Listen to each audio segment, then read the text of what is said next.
साथियों, महाराजगंज की इस उपजाऊ मिट्टी को ईश्वर ने खास वरदान दिया है, लेकिन गौर परिवारवादियों की सरकारों ने आपको विकास से जानबूझकर वंचित रखा है।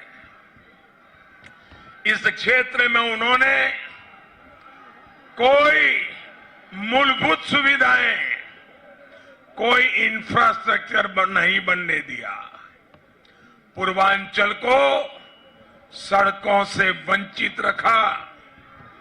इन लोगों की नीतियों की वजह से यहां की चीनी मिलें बंद हुई, किसानों की हालत बदतर होती गई।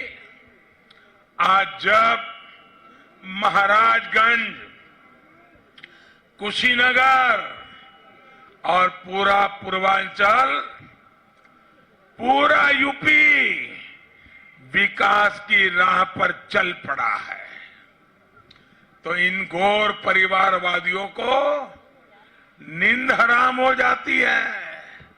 उनको बुरा लगता है कि पूर्वांचल कैसे आगे बढ़ रहा है।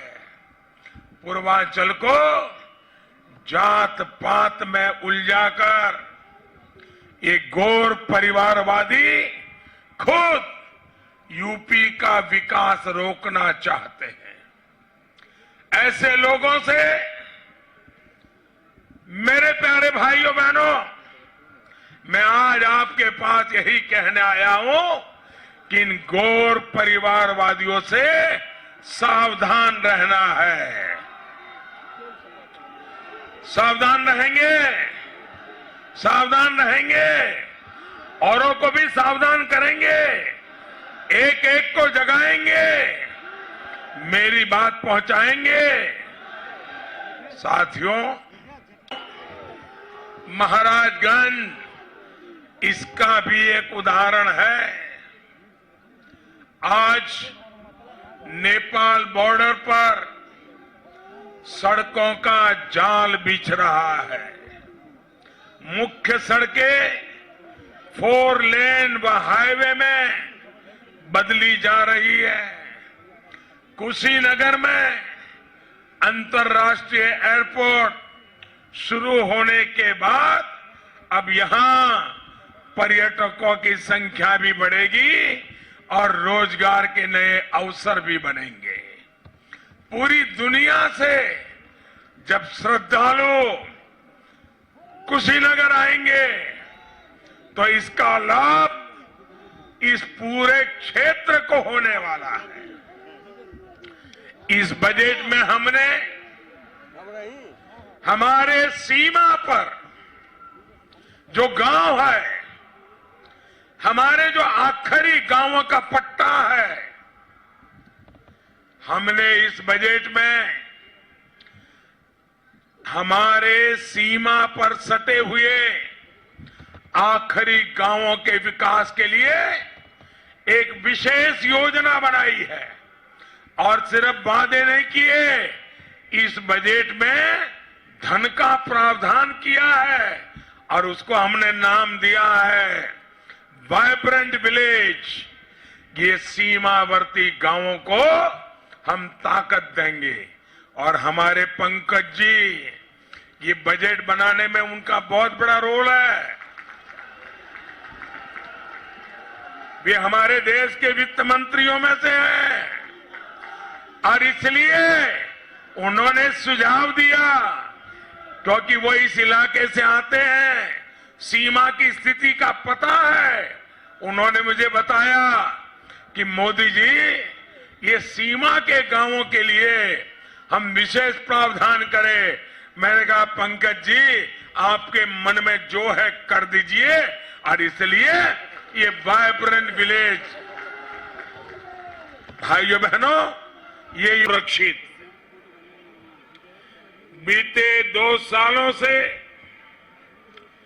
तेजी से बदलती दुनिया की स्थिति आप सब देख रहे हैं। दुनिया इस समय बहुत सी चुनौतियों से गुजर रही है। इन हालात से कोई भी अछूता नहीं रह सकता। अमीर हो, गरीब हो, किसान हो या मजदूर, व्यापारी, कारोबारी या कर्मचारी, दुनिया के हर नागरिक पर किसी न किसी रूप से इस पर असर पड़ता ही है। ऐसी स्थिति में भारत का ताकतवर होना इस वक्त सबसे बड़ी जरूरत है।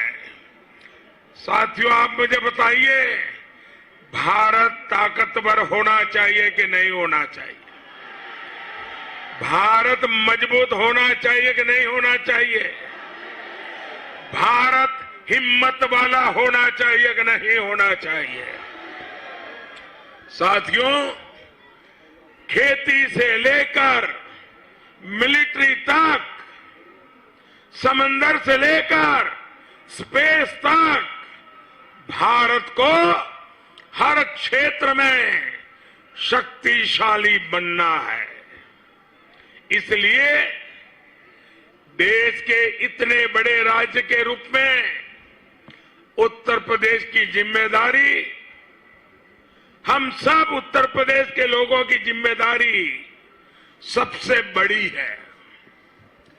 इस बार आपका वोट अपने गांव के, गली के, मोहल्ले के, अपने जिले के विकास के लिए तो है ही, साथ साथ आपका वोट भारत को ताकतवर बनाने के लिए भी है।